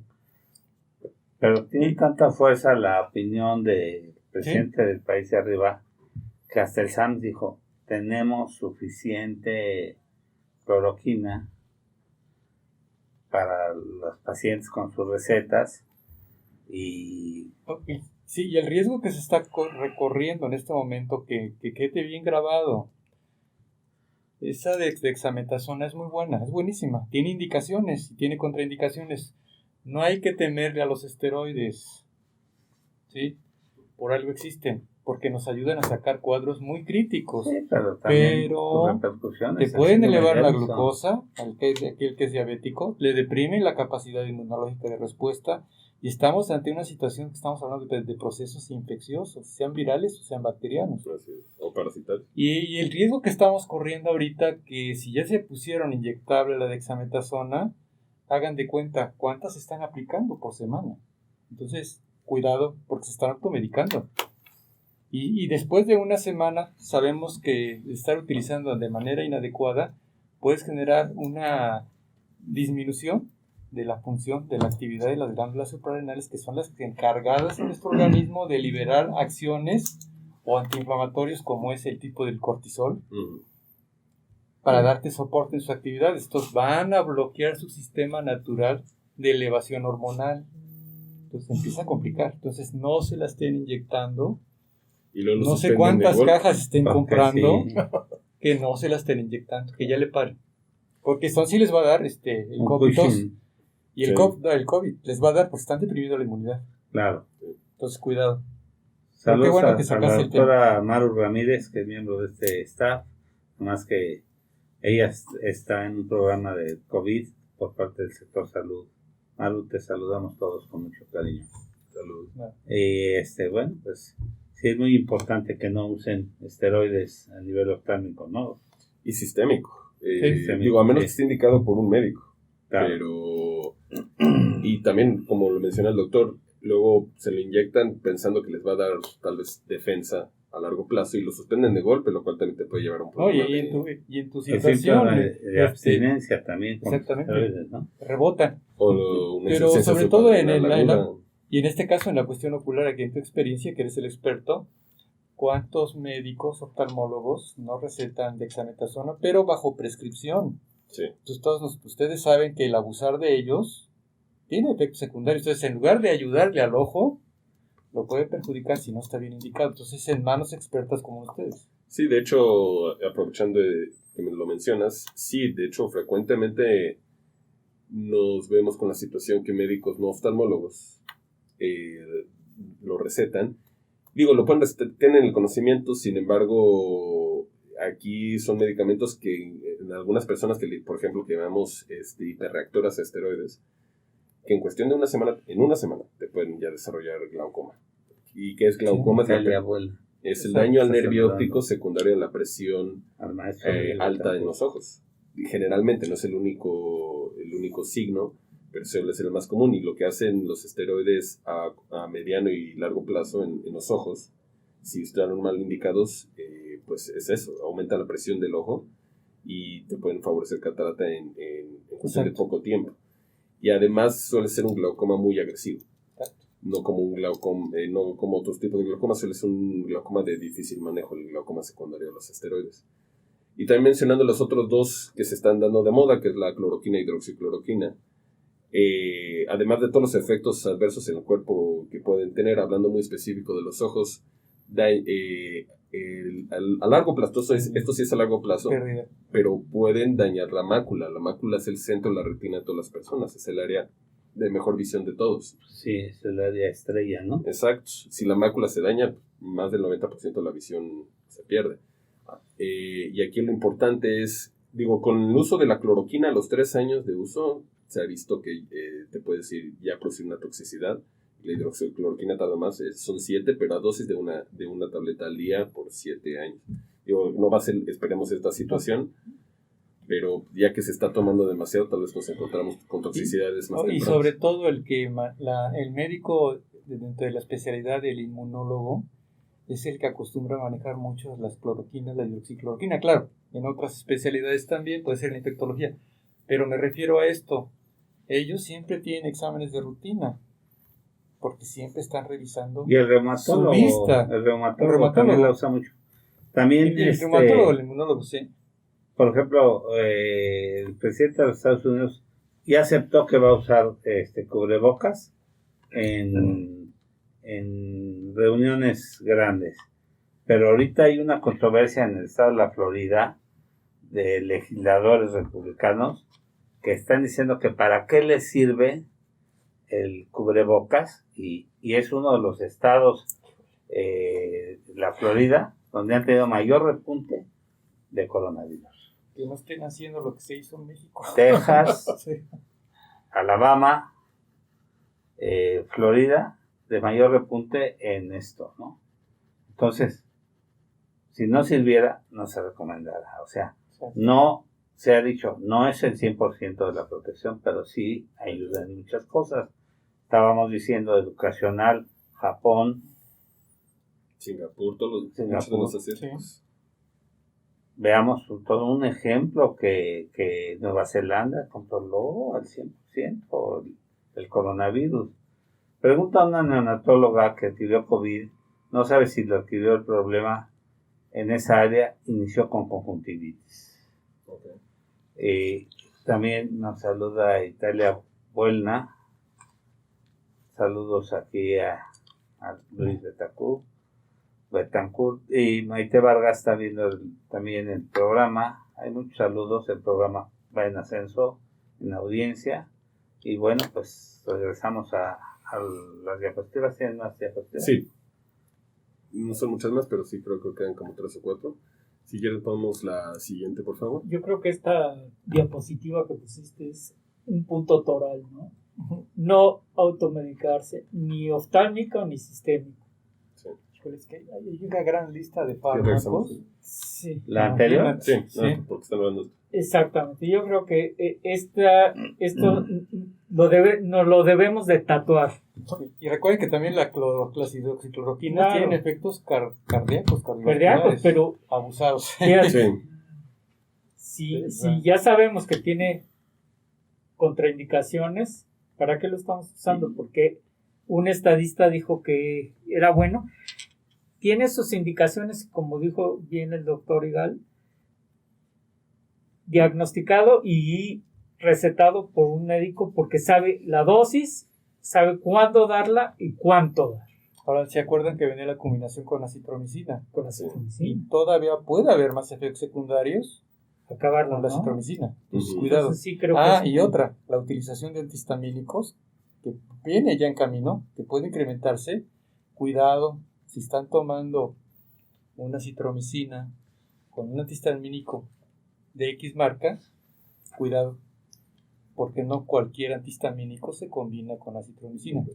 Se automedican tanto, puede haber trastornos cardiovasculares. Entonces, cuidado. Aquellos que compraron su arsenal de fármacos, para que no les dé, mejor ya no lo estén haciendo. Sí, fue impresionante cómo se acabó la citromicina tan rápido. Sí, Bueno, esa sí está dentro del protocolo, ¿no? Del COVID. Sí. La citromicina. pero tiene indicaciones. Sí. Sí. Vamos a poner la siguiente, por favor.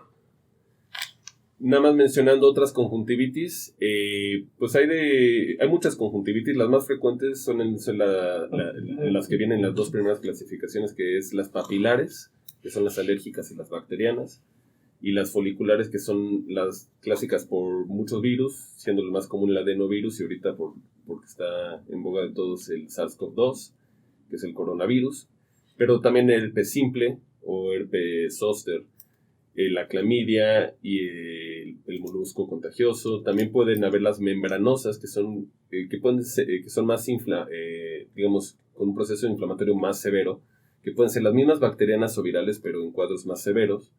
Un síndrome que se llama Stevens-Johnson, y también por quemaduras químicas. Siguiente, por favor.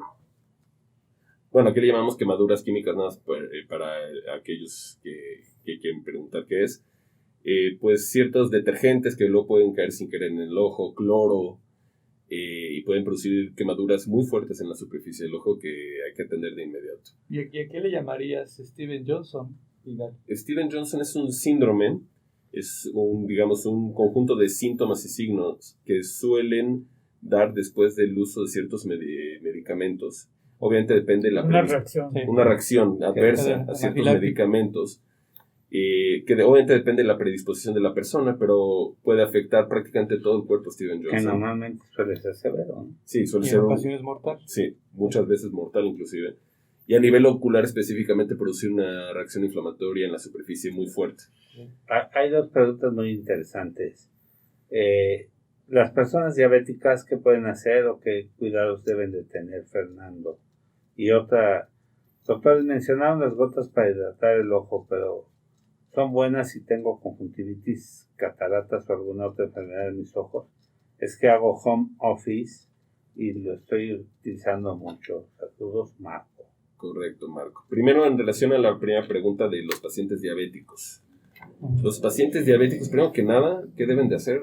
Pues no solo enfocado al ojo, enfocado todo. Tienen que tener un buen control de su enfermedad. Y si no tienen glaucoma, ¿no? Sí, hablando específicamente del ojo, todo paciente diabético aún así se sienta perfecto. En todo sentido debería revisarse, hablando muy específicamente de los ojos, debería revisarse una vez al año los ojos.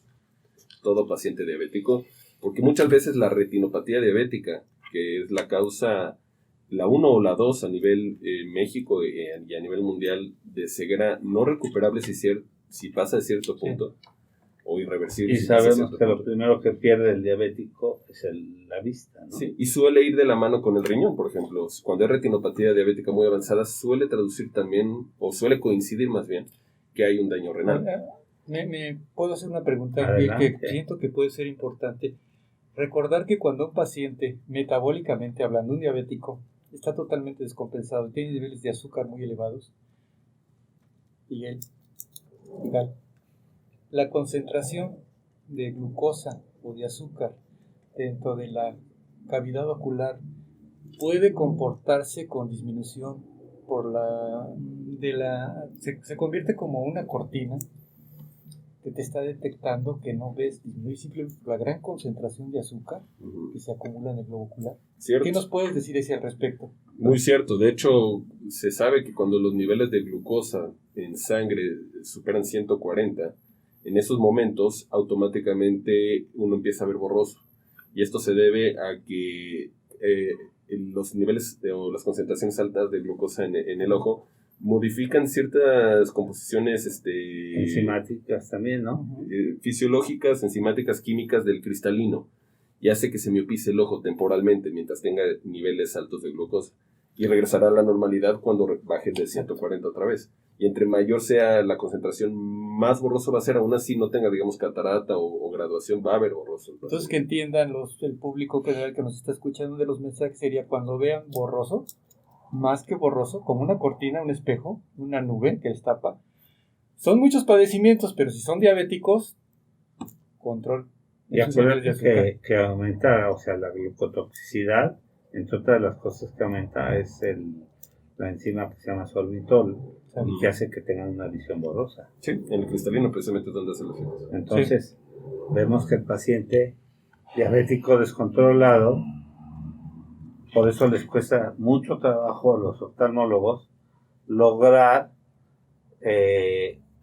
una evaluación oftalmológica de una graduación, porque el paciente si anda con la glucosa mal controlada, por eso yo les digo, no se puede graduar, porque a lo mejor en el momento logra el oftalmólogo, o sea, le va a ayudar mucho la visita al oftalmólogo, pero tiene que estar con una meseta de control adecuada, y después de que tenga un control y una hemoglobina glicosilada estable, que tenga sus valores estables de presión, de glucosa, colesterol, triglicéridos, va a lograr éxito en sus valores y en su graduación y en su valoración oftalmológica, porque si no, de momento va a ver bien, pero esos lentes a los 15 días a la semana ya no le van a servir. Totalmente correcto. De hecho, el peor momento para tomar una refracción, una graduación de lentes a un paciente diabético es cuando está mal controlado. Claro. ¿Por qué? Porque, tal y como usted dijo, doctor, no va a servir mucho esa graduación, va a ser temporal, y apenas regrese a un control ya no le va a servir. El momento correcto para medir la graduación a un paciente diabético es cuando está bien controlado. Y un dato así importante de manera sistémica, creo que también ya que está tomando esta parte de la recomendación, aquellas personas que tienen a tener sobrepeso o una obesidad muy importante, hay que entender que aquella que empiece a bajar de peso súbitamente en un mes, que esté perdiendo bastantes kilos, tú dices, es que estoy sano, estoy bien controlado, no tengo diabetes, mira, ya estoy bajando y no estoy haciendo llamada dieta. Entonces pierden tantos kilos en un solo mes, cuidado. Aquellos que bajan de esa manera, imprudente, están totalmente metabólicamente descompensados. Sí. Y están entrando en una etapa crítica que puede ser mortal. Entonces, un aviso a aquellos que pierden peso masivamente en un mismo mes sin llevar las medidas. Sí, eso es importante. Es muy importante. Fíjate que tocaste un punto muy, muy importante en cuestión de medicina general, que es la retinopatía diabética. No en pocas ocasiones hay gente que es su debut de diabetes, o sea, no se conocían diabéticos, o por lo menos no querían conocerse diabéticos porque no se hacían estudios, y de repente debutan con una retinopatía diabética. Eso no es nada raro. Entonces, muchas veces el oftalmólogo es el que diagnostica la diabetes, ¿no? Por medio de eso.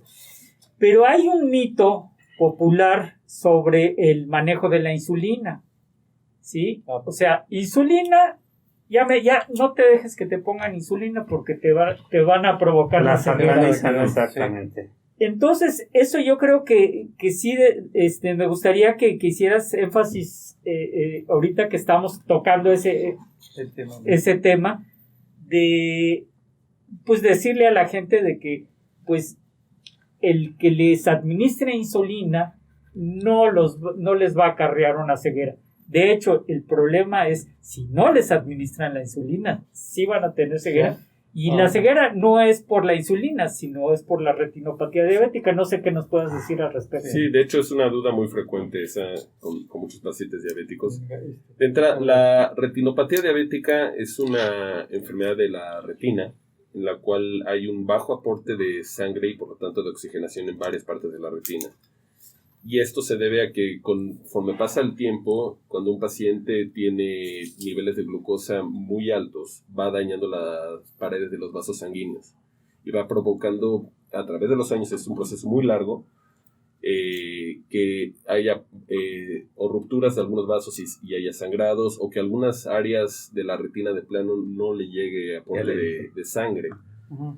Entonces no es algo que se desarrolla rápido, primer punto. De hecho, se tiene reportado que más o menos a partir del diagnóstico de que un paciente tiene diabetes, de que debuta con diabetes, tarda más o menos 5 a 10 años en empezar a desarrollar. Mal controlado, tarda 5 a 10 años en desarrollar retinopatía diabética. No es algo rápido. Para que un paciente llegue a necesitar control de insulina, suele pasar ya un tiempo, ¿no? Generalmente los pacientes, a menos que no sean diabetes tipo 1, estamos hablando más específico de diabetes tipo 2, que requieran control de insulina, generalmente ya pasan varios años de su enfermedad y ya hay bastante, o un daño al menos considerable en su retina. Y generalmente ya cuando pasan a insulina, muchas veces coincide en que el daño en el ojo ya es importante. Entonces, muchas veces coincide que empiezan con la insulina, ya hay un daño importante en el ojo, pero es de la retinopatía, no se con la insulina, y empiezan a notar problemas en el ojo y le quieren echar la culpa a la insulina. Claro. Al contrario, y de hecho, sobre la insulina todo es lo que les va a salvar si se los va a que es controlar. propio de ese tema, que es muy importante. Hay que entender que una vez que se hace el diagnóstico por primera intención, esa persona ya es diabética de 5 a 10 años previos. Claro, Menos, más. y que tiene Sí. microangiopatías, ¿eh? Y ya hay secuela, Sí. porque entre los primeros 5 años, o simplemente cuando estamos hablando del tema más a conciencia, el prediabético o aquel que tiene elevaciones por arriba de 100 y por debajo de 126 en laboratorio, lo catalogaban como prediabetes, pero es resistencia a la insulina. Esas personas durante esos primeros 5 años, en esa llamada prediabetes, ya cursan con neuropatía diabética previa. Y eso es sistémico. Exactamente. Y sobre todo, para entender el significado, Igal, la retinopatía diabética podemos expresarla como una lesión que sangra la retina y que está generando cicatrices retráctiles y que desprenden la retina. ¿De eso se trata la retinopatía? La retinopatía diabética, al ser una enfermedad, una microangiopatía, es decir, una enfermedad de vasos pequeños, Exacto. provoca que no haya buen aporte de oxígeno a la retina y los vasos se van erosionando sus paredes o dañando, y eso a largo plazo empieza a provocar primero la presencia de microaneurismas, que son como bolsitas que se forman en los vasos cuando ya tienen una pared muy débil. Cuando va avanzando más empieza a haber microhemorragias, es decir, microsangrados, también con presencia de exudados, que es fuga de proteínas en la retina.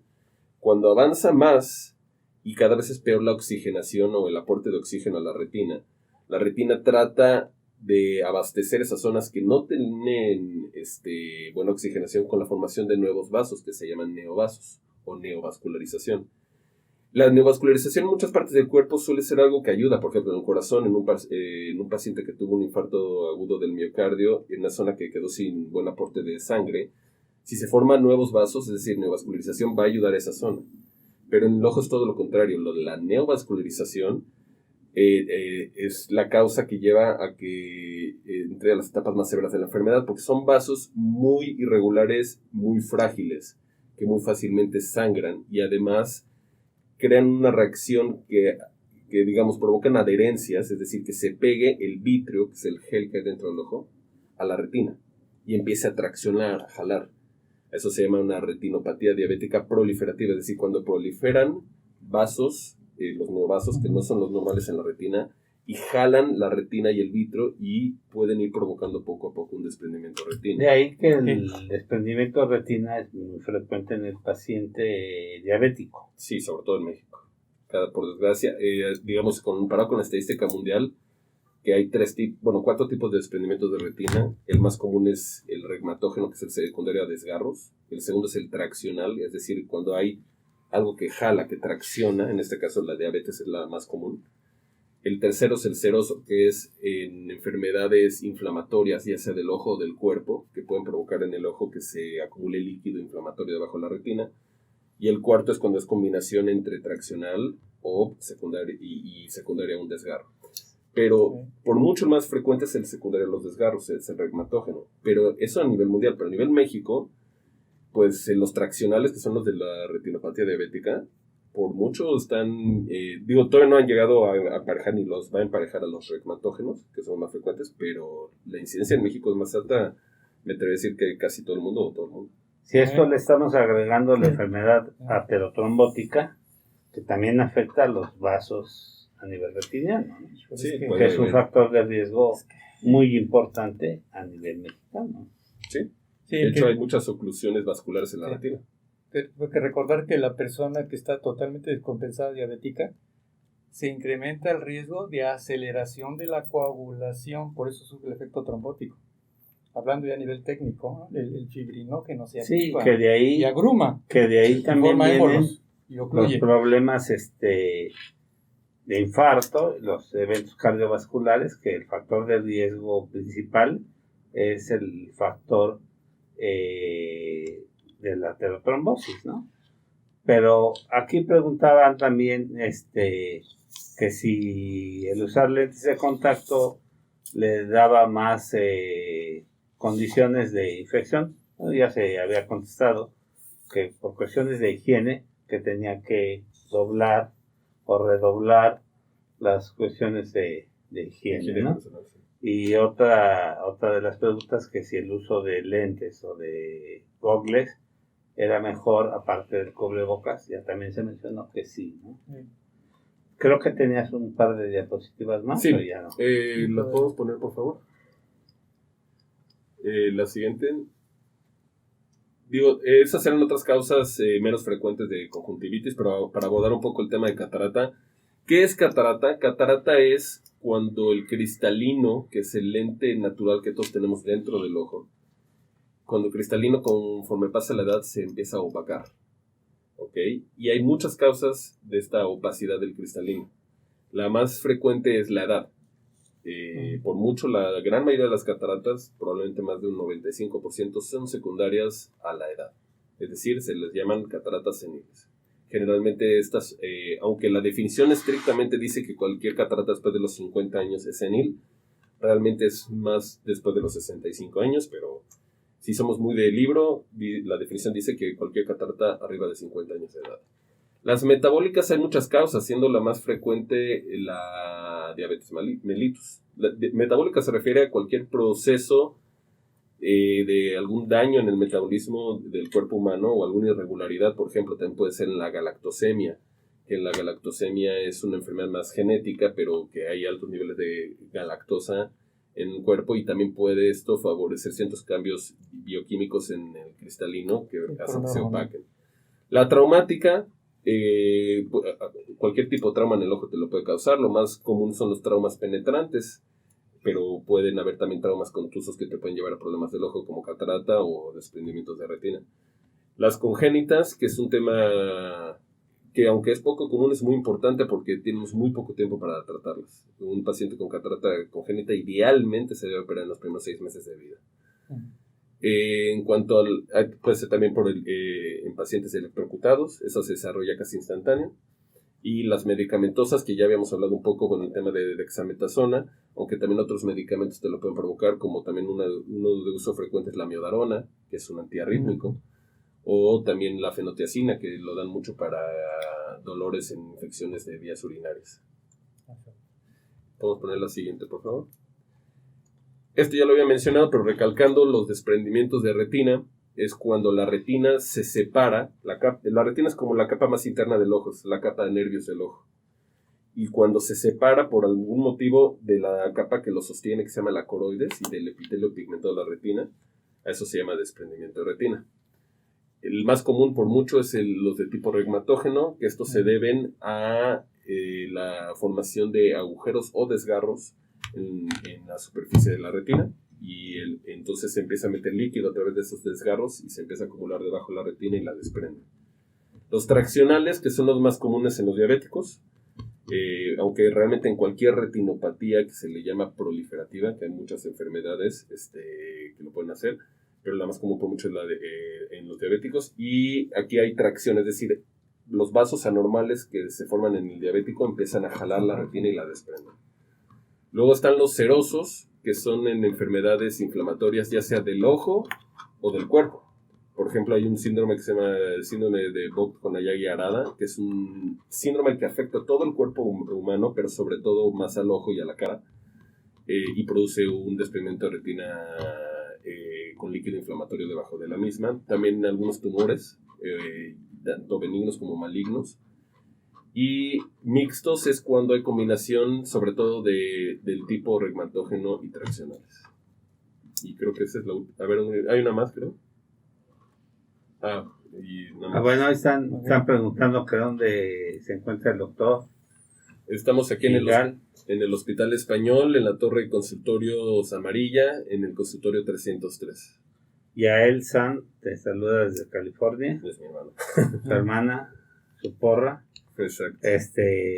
Saludos a Sonia Martínez Mesa, Leti Alday, a toda la familia Betancourt que también está viendo aquí al maestro en ciencias Luis Betancourt.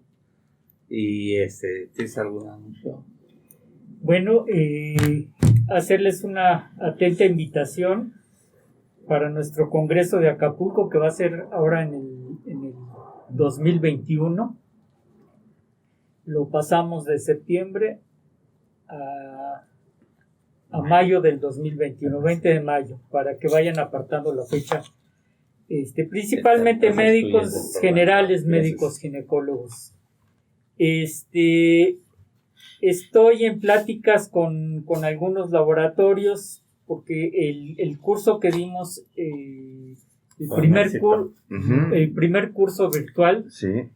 como fue un rotundo éxito, entonces varios laboratorios quieren emularlo y quieren participar y quieren, entonces que no se les haga raro que hagamos más cursos virtuales las próximas semanas. De hecho, es posible que nos tardemos un poquito, quizás un mes, por cuestión de la certificación del consejo. O sea, tenemos que mandar el curso al consejo para que nos den puntaje y entonces eso tarda más o menos un mes. Entonces nos vamos a tardar un mes y esta es la nueva realidad que tenemos, ¿no? O sea, hacer cursos virtuales, utilizar las redes, esa es nuestra reinvención como colegio, nuestra reinvención igual aquí con y pues nada más agradecerte, Igal, que hayas participado con nosotros. La verdad es que estuvo excelente. Todavía falta un ratito, pero de todos modos no me quiero quedar con la felicitación que desde el principio y tus transparencias muy claras. Muy claras, las hiciste como para probar que uno tiene vista 20/20. Bueno, si o no, sea, las personas que no llegaron a leer a ver el detalle de las transparencias, pues tienen que hacerse una revisión aquí. Era para ver quién está conmigo. Pero sí, no, en general es estupendo. No sé, quieras decir algo. No, que es muy importante que la gente acuda con el oftalmólogo, o sobre todo yo que veo mucho diabético, siempre les pido que se chequen, que tengan una visita con el oftalmólogo, porque el 100% de los pacientes diabéticos tienen trastornos en su vista, pero como la mayoría llegan bien descontrolados, les pido que primero estén estables, que estén estables un tiempo.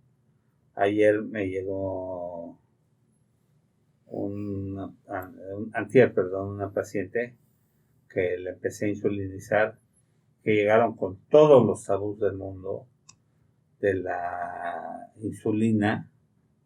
Entonces les tiene uno que explicar que la insulinización temprana y la insulinización general hoy en día es una de las mejores formas, que de hecho insulinizar, con la seguridad que hoy tienen las insulinas, es una de las mejores formas de controlar la diabetes, que en Europa, en Estados Unidos, el éxito en el control de la diabetes es insulinizar tempranamente. Sí. Que aquí nos falta la cultura de la insulinización, pero que si aquí los pacientes, en cuanto se saben diabéticos, se insulinizaran, tendrían una mejor calidad de vida, evitarían muchas complicaciones. Lo que pasa es que hay tantos tabús, nuestra cultura mexicana maneja tantos problemas con la información, que si se van a quedar ciegos, que ya les dijo fulanito, sutanito, la comadrita y todo eso. Es que no te dejes que te inyecten. Exacto. Cuando Te van a se usaban te van a volver las ciego. insulinas digo. porcinas, bovinas, equinas, ahora son humanas, Por ingeniería genética. ingeniería genética, y que han venido a evolucionar. Tenemos una serie de insulinas de pureza biológica tremenda que han logrado premios Nobel, la reproducción que tienen, y entonces que no le tengan miedo a una buena insulinización hecha por un buen profesional. Gabriel quería comentar. Sí, les agradecemos mucho la visita de Igal, muchas gracias por estar aquí, y los invitamos la siguiente semana. El tema, igual van a ser 2 temas muy interesantes, uno de ellos colitis y náusea y mareo. Viene el laboratorio Mayoli, su director médico el doctor Garrido, saludos, el gerente del distrito Gabriel Canacasco y el representante médico Eric González. Los invitamos a que nos sigan en las redes sociales. Ya saben, por favor, dale like, comparte, suscríbete al canal. Salud para Todos Radio, Facebook, todas con mayúscula, Instagram, Spotify, YouTube y por supuesto Twitter. Gracias. Doctor, una conclusión. Pues primero que nada quiero agradecerles nuevamente la invitación aquí a su programa. Ha sido muy enriquecedor, tanto para mí, espero que también para ustedes, y espero también obviamente para el público en general. Aprovechando lo que mencionaba el doctor Canales, yo también quisiera enfatizar para la gente diabética, por favor cuídense esto, la retinopatía diabética, que si ustedes se vigilan cuando se sienten bien, les va a ir mucho mejor que si esperan a que desarrollen algún problema de la visión o empiece a bajar la visión. La gran mayoría de los pacientes que se cuida y se revisa cuando todo está bien son los que mejor le va a largo plazo. Y todo al revés, si alguien empieza apenas a cuidarse cuando ya empezó con algún problema, si no tarde, pero muchas veces suele ser un poquito tardío. Entonces, por favor, nada más cuídense cuando se sienten bien, por favor. Sea medicina preventiva. Sí, sobre todo hay que entender que hay que actuar antes de la enfermedad. Siempre llegamos muy tarde. Sí. Y el tiempo significa calidad de vida, dignidad en la vida. No tenemos que vivir con consecuencias de diabetes, terminar ciegos, terminar con daño renal, terminar totalmente amputado, con múltiples complicaciones. Entonces la invitación siempre es revisión, y sobre todo los ojos, que es el tema. Sí, por favor, los diabéticos, aunque sea una vez al año, por favor. Y gracias Igal por tu compañía. compañía. Muchas gracias por invitarme. Sí, Luis, ¿quieres hacer algún Sí, una pregunta nada más, Igal, una Claro. última pregunta. Informes de la CEPAL y del Ceneval nos dicen que en México, con esta nueva situación que estamos viviendo, va a dejar 10 millones de pobres más en nuestro país. Entonces, a todo ese segmento de la población en nuestro país, ¿qué medidas de prevención podemos aconsejarles? Que personas que no tienen tal vez acceso a servicios médicos, ¿cómo puede esta población tener prevención ante la situación de la conjuntivitis? Primero que nada, les quisiera yo recomendar de que, por desgracia en México, como usted lo mencionó, hay lugares que no hay acceso a servicios médicos, pero sí tratar de al menos iniciar con el médico general. El médico general es el que sabrá bien cómo referir a sus pacientes, pero no ignorar las cosas, no por entendemos que hay que tener mucha precaución por la pandemia de coronavirus, pero las otras enfermedades siguen y se tienen que revisar. muchas de ellas no van a esperar a que esta situación acabe. Entonces, siempre hay que dirigirse a su médico de confianza en los casos de las comunidades que están marginadas o gente que no tiene acceso. Tratar de buscar algún centro de salud, aunque sea pequeño, pero sí acudir a un médico general que si él lo ve necesario, pues los pueda referir con los especialistas, o tal vez no, tal vez que es algo que el médico general lo pueda tratar.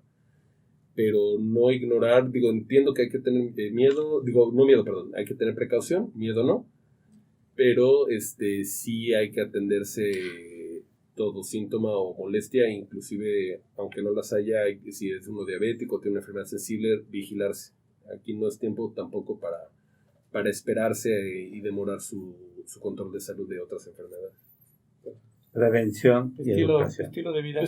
Y el tema que tocaste, ¿qué se le puede hacer a nuestra gran población? Recordar que, vuelvo a mencionar, el estilo de vida, medidas en cuanto a la alimentación.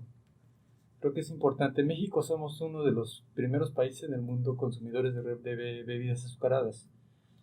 Muy, muy dulces y demasiado bobierismo. Alimento rico en harinas y en pastas. Creo que haríamos bastante si nos apoyaran todas estas personas que no tienen acceso a otro estilo de vida. Bajar esa concentración de azúcares.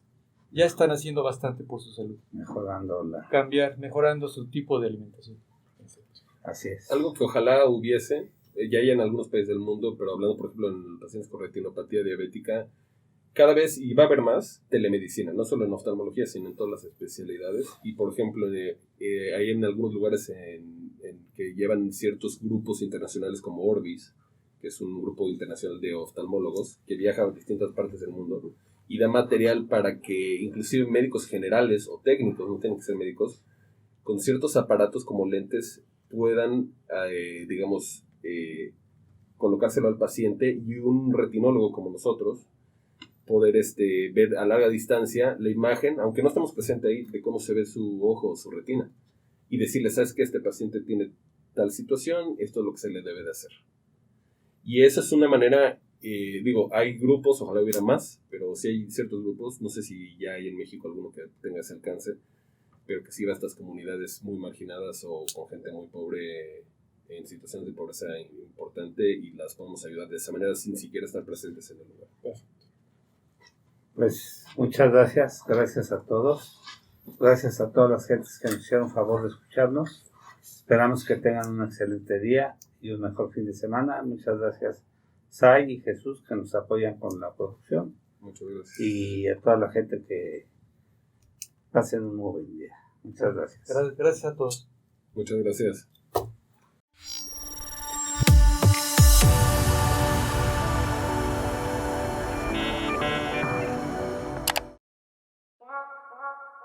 Quiero huir pero no puedo resistirme a la tentación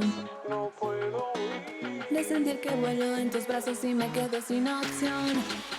Por eso ven y dame un besito, que estoy en el